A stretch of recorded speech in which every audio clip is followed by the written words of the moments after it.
మిత్రులందరికీ నా యొక్క శుభాకాంక్షలు.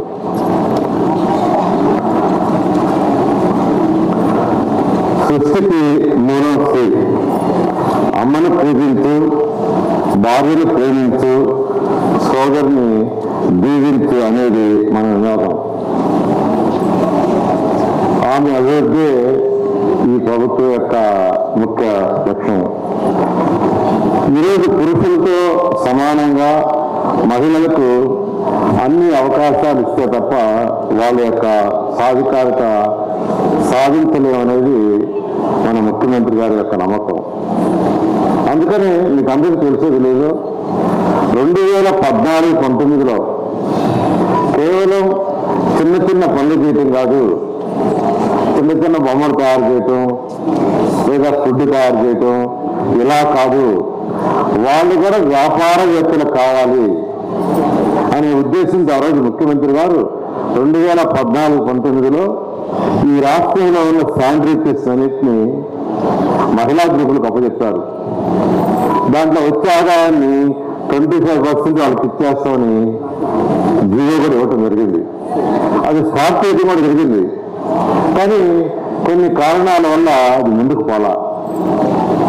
అంటే విషయం ఏం చెప్తున్నానంటే, ముఖ్యమంత్రి గారి యొక్క ఆలోచన ఎప్పుడు కూడా వాళ్ళు మంచి వ్యాపారస్తులు కావాలి. మహిళలు, ఈ డ్వాక్రా మహిళలు, మెఫా మహిళలు మంచి వ్యాపారం, పెద్ద పెద్ద వ్యాపారాలు చేయాలి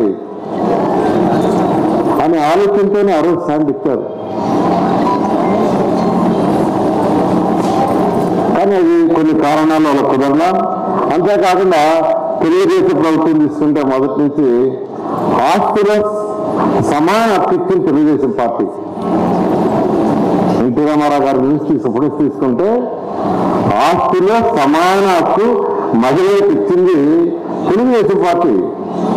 అంతకుముందు ఆస్తి ఉంటే వాళ్ళ పిల్లల కంటే కొడుకునే ఉండేది తెలుగుదేశం. అదేవిధంగా విద్యా సంస్థల్లో రిజర్వేషన్ తీసుకొచ్చారు మహిళలకి. విద్యా సంస్థల్లో రిజర్వేషన్స్ ఈరోజు నేను ఎందుకు చెప్తున్నాను, ఈ రాష్ట్రంలో ఉన్న మెడికల్ కళాశాలలో తీసుకుంటే మహిళల శాతం ఎక్కువ. మెడికల్ కాలేజీలో తీసుకోండి, ఈరోజు మహిళలే జెంట్స్ కంటే ఎక్కువ ఉండాలి. దానికి కారణం ఏంటంటే ఆ రిజర్వేషన్ వల్లనే. ఈ విధంగా తెలుగుదేశం ప్రభుత్వం, ఈరోజు ఎన్డీఏ ప్రభుత్వం మహిళల కోసం అనేక కార్యక్రమాలు చేస్తూ వాళ్ళందరూ మగవారికి సమానంగా వాళ్ళకంటే ఇంకా బాగా బతకచ్చాలనే ఉద్దేశంతో ఈరోజు ముందుకు పోతుంది. ఇందులో మన ముఖ్యమంత్రి గారు ఎప్పుడు ఒకటే చెప్తుంటారు, వాళ్ళకి చేతినివ్వాలి, వాళ్ళకే వాళ్ళు ఎదగాలి, వాళ్ళ కాళ్ళ మీద వాళ్ళే నిలబడాలని. దీనికి కానీ యాక్చువల్గా ఈరోజు తీసుకుంటే ఎలక్షన్స్ ముందు మేనిఫెస్టోలో కొన్ని పెట్టాం. అయితే రాష్ట్ర ఖజానా ఖాళీ, 10 లక్షల కోట్లు అప్రూవ్ చేసేసి పార్టీ వెళ్ళిపోయింది.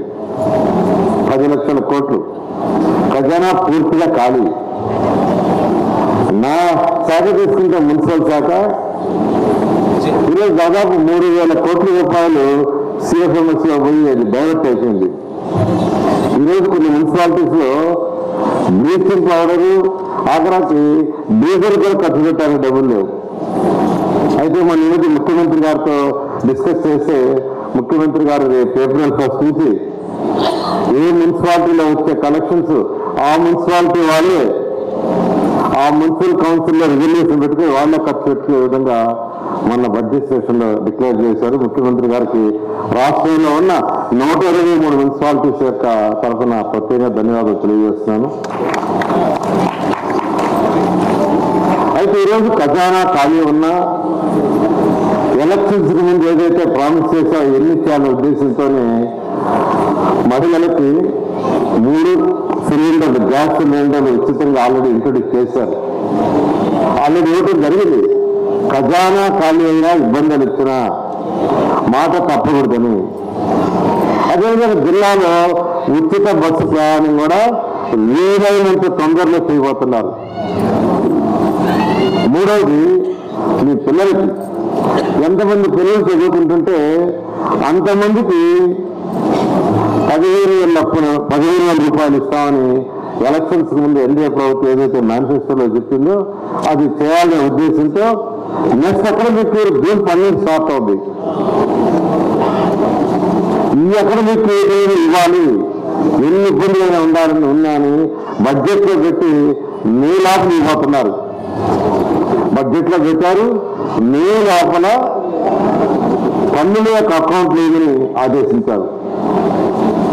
ఇవన్నీ డబ్బులు కాదు, డబ్బులు లేవు, ఖజానా ఖాళీ. కానీ వారికి ఉన్న అపార అనుభూతి ఈరోజు 1 by 1 చూసుకుంటూ వస్తున్నారు, అపార అనుభూతితో.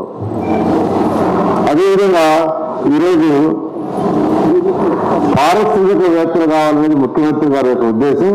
దానికి ఈరోజు అనేక కార్యక్రమాలు చేస్తున్నారు, మీకు అందరికీ తెలుసు. ఈ మధ్య డేటా కూడా అంతకుముందు సరిగా లేదు.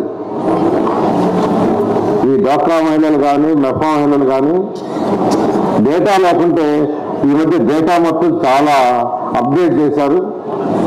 అంటే ప్రతి మహిళ ఏం చదువుకున్నది, ఏం చేస్తున్నారు, వాళ్ళ ఆదాయం ఎంత వస్తుంది, అంటే అటువంటి డేటా అంతా ఉంటే ఎవరికి ఏం చేయాలనేది ఇంకా బాగా చేయొచ్చనేది ముఖ్యమంత్రి గారు ఆదేశిస్తే దాన్ని యాక్చువల్గా డిపార్ట్మెంట్ వాళ్ళు చాలా చక్కగా చేశారు.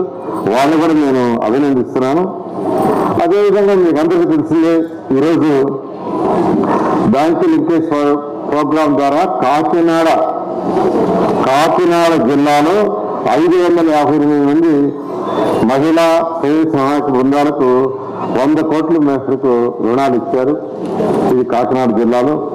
అదేవిధంగా open network for digital commerce ద్వారా 78,000 మంది మహిళలకు 39 లక్షల మేరకు చేకూర్చడం జరిగింది. PMEGP పథకం కింద జిల్లాలో 3 మహిళా పారిశ్రామికవేత్తలకు ₹1 కోటి ఆర్థిక సహాయం చేయడం జరిగింది. ఫుడ్ ప్రాసెసింగ్ పరిశ్రమల స్థాపనకు ముందుకు వచ్చిన 20 మంది మహిళలకు 2.36 కోట్లు ఆర్థిక సహాయం చేయడం జరిగింది.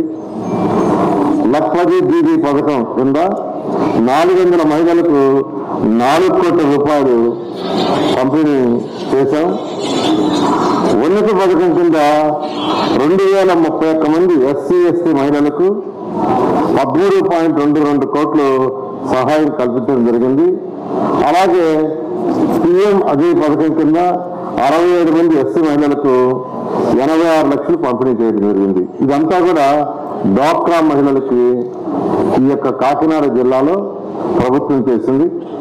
అదేవిధంగా మెఫా తీసుకుంటే, మెఫా అంటే పట్టణాల్లో ఉండేవాళ్ళు, పట్టణాల్లో ఉండే వాళ్ళకి యాక్చువల్గా open network for digital commerce ద్వారా 4,513 మందికి 7 లక్షల ప్రోత్సాహాలు అందించడం జరిగింది.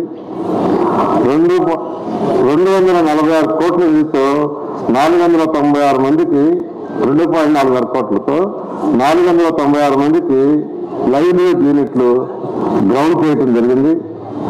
నఫా ద్వారా ర్యాపిడో సంస్థ సమన్వయంతో 25 మంది మహిళలకు ఎలక్ట్రానిక్ వాహనాలు పంపిణీ చేయడం జరిగింది. అదేవిధంగా నేషనల్ అప్రెంటిస్షిప్ ట్రైనింగ్ స్కీమ్ కలిపి గ్రాడ్యుయేషన్ చదువుకున్న 1364 మంది స్వయం సహాయక సంఘాల మహిళలకు వృత్తి నైపుణ్యం, జీవనోపాధి నైపుణ్య శిక్షణ అందించి కేంద్ర ప్రభుత్వం గుర్తింపు పొందిన సర్టిఫికెట్తో పాటు 1 సంవత్సరం పాటు ప్రతి నెల ₹3,500 అందించడం జరుగుతుంది. ప్రేరణ శక్తి ద్వారా 100 మంది మహిళా పారిశ్రామికవేత్తలకు శిక్షణ కల్పిస్తున్నాం. ప్రధానమంత్రి విశ్వకర్మ పథకం ద్వారా 15 వృత్తి నైపుణ్యాలలో శిక్షణ కల్పించి యూనిట్ల స్థాపనకు ₹1,00,000 కల్పిస్తున్నాం. ఇలా మహిళల కోసం అనేక కార్యక్రమాలు యాక్చువల్గా చేస్తూ మహిళల రక్షణ, దానికి చట్టాలు కూడా తీసుకొస్తున్నాం. ప్రభుత్వం అందిస్తున్న ప్రోత్సాహాలు ఇవన్నీ తీసుకొని ప్రతి ఇంటిలో ఒక మహిళ ఒక వ్యాపారవేత్త కావాలనేది ముఖ్యమంత్రి గారి యొక్క ఆకాంక్ష. అది మీరు అందరూ నెరవేరుస్తారని ఆశిస్తూ మరొకసారి మహిళా దినోత్సవం సందర్భంగా మహిళలందరికీ నా యొక్క శుభాకాంక్షలు తెలియజేస్తూ సెలవు తీసుకున్నాను.